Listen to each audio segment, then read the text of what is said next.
No problem. Okay, ladies and gentlemen, welcome to the DJ Greg podcast. With me today, I have the wonderful Heidi Apkaette from 139 Salon by Heidi. Heidi, how we doing today? I'm doing awesome. Thanks for having me. Yeah, thanks for being a guest on the show. Really appreciate it. Hey, Heidi, really quickly, how did you get started with hair and makeup?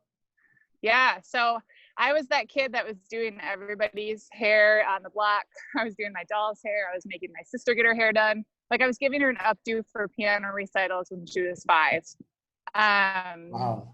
So I've just always done it. And then I moved into, high school and homecoming and dances and was kind of the go-to person for hair for that. And then same with college, my friends started getting married and asked me to do their hair for their weddings. And so it was kind of just a fun hobby that I did on the side. And I just loved it. And I didn't actually pursue it professionally until I was 25. I went back to Aveda and actually got a cosmetology license and started working in the salon as well. But quickly found out that I just really love updo. So I lasted there for, 4 or 5 years. And then I quit that to just launch my wedding hair and makeup company full time. So I've been doing that ever since. Wow. That's the short of it. Awesome. So when you decided to take that plunge into your own business, in the beginning, what were some of the mistakes that you made, and then how did you overcome those? So I think in the beginning, one of the big things that I didn't know was just, I didn't really have all the things in place like contracts and just like a level of professionalism, because I was coming out of a hobby. And so it was all friends. And so now all of a sudden I had to move into being with people that I didn't know. So just making sure I had to grow into all the professional things, I think. And it took me a little bit of time to get over that learning curve, moving from it being my friends and family to actually paying customers who I had never met before. So that was, I think that was the biggest thing that just took some learning and kind of figuring out. And I didn't know anybody in the wedding industry either. So I sort of just was doing it on my own, and I didn't have any connections or networks or anything. So that's something that looking back, I think I could have benefited from if I would have done that sooner. Okay. Now, how do you go about doing your business? Do you go to the customer? Do they come to you? Yeah, so since we're an exclusive wedding hair and makeup company, we go to the customer for their wedding. So we go to the venue, the hotel, the house, wherever they're getting ready. And then I have a studio in my house that I use for the trials. So brides can come to my house to do a trial run for their hair and makeup. Or I have a team of some hair and makeup artists too, and they work maybe part-time in salon, so they can also go there for their trial to work on their trial in one of the salons too. So we're kind of flexible with the trial space, but for the wedding day we actually always go on site. Okay. Is there a particular or favorite updo you like to perform? Since I started doing updos so long ago, like 13, 14 years ago, I really like the classic looks, like a French twist. I like the high, sleek looks. No one wants those anymore, and that's fine. I like the other stuff too, but I don't know, it's kind of fun if someone wants something, a little more traditional, just because I feel like I'm good at that, because that's how I learned to do it. So anyway, they'll come back around. Trends always recycle. So One of these days. Yeah. Awesome. Hey, I know 2020 has been an incredible year, to say the least, for a lot of us wedding vendors. How have you been managing, making adjustments to COVID? I've just kind of taken the lead from other wedding vendors who, like the bigger companies, like the venues and caterers and things like that, and kind of followed suit. And then really just giving grace to the brides, rescheduling the days, and just waiting for things to pick back up again. So it's just been kind of a roll with the punches, learn as you go, which I think a lot of us are experiencing right now too. And I've been trying to kind of pivot my business a little bit to do a little bit more education for other people who want to work in the bridal space. So I've been doing a lot of teaching online, teaching other hairstylists how to do updos and get into the wedding industry too. So that's kind of my side hustle right now while I'm waiting for weddings to pick back up. Okay. Was there a favorite COVID snack while we were all in the house? Oh my gosh.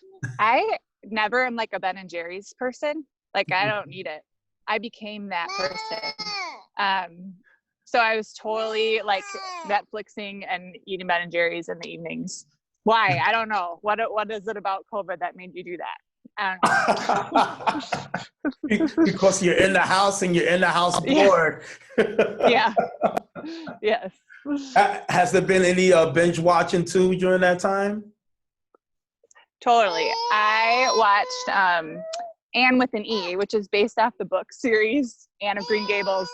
I loved it. It was so my jam. Awesome. Yeah, And the whole thing. The whole thing, huh? Wow. Okay. With the Ben and Jerry's. So what I see you have your fans over there, your little fans. And so what, hello. What does your future look like? What do you got planned for your future for 139? Yeah, so I am really trying to grow my team more and have my team. So right now I have 7 hair and makeup artists on my team and then myself. And I used to do all the weddings by myself. And then I slowly built the team. And now it's like I do majority of them and they kind of fill in.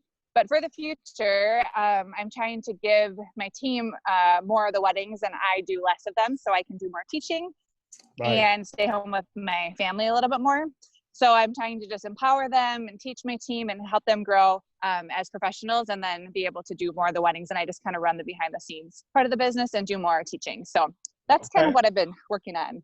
Okay. Yeah. And then that's a pretty good plan though. I know my wife would go like, okay, you don't need to be doing all this DJing, hand it to somebody else so that we can hang out. Yes. It's hard. I mean, we all know in the wedding industry, it's like when I was single and even when I was married, like having Saturdays and Sundays all tied up, not a big deal. But now having a family and like Saturdays are gold. And so it's hard to be gone every single Saturday for 9 months out of the year. So I'm trying to work on that a little bit. Absolutely. And then one final question though, what's your meaning of success? Meaning of success for me, that's a great question.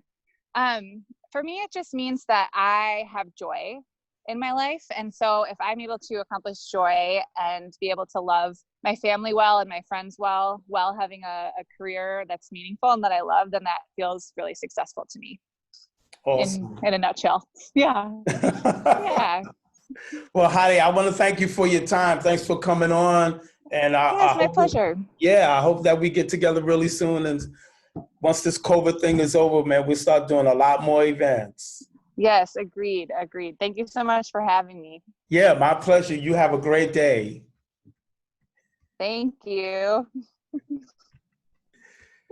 Thank you so much, Heidi. Really appreciate it. You're welcome. Yo, who's your little friend, right? Who's this? So this is Athena. Can you still hear me? Yeah, I can still hear you. Hold on. Can you hear me still? Yeah. Okay. This is Athena. Yeah, she just woke up. So say hi. Hi, Athena. Yeah. I'll let you get to mommy though. Okay. Do you guys have kids? Yeah. Oh, yeah. We got 4 of them, but they're all grown. You do? Okay. Yeah. Okay. Yeah. 3 girls and 1 boy. Okay, that's my dream. I want 5 kids, but I gotta get my husband on board. So say a little prayer. How did you meet Patrick? We were set up by mutual friends. So his friend from college thought we'd be a good fit, and they put us on a blind date, and the magic happened. Here we are, 6 years later. Yeah. Awesome. Yeah. Well, you say hi to Patrick. I'll let you get back to Athena, and we'll talk later. Okay, thanks so much, Greg. Hey, thank you. Really appreciate it. Okay, bye-bye. All right, bye-bye.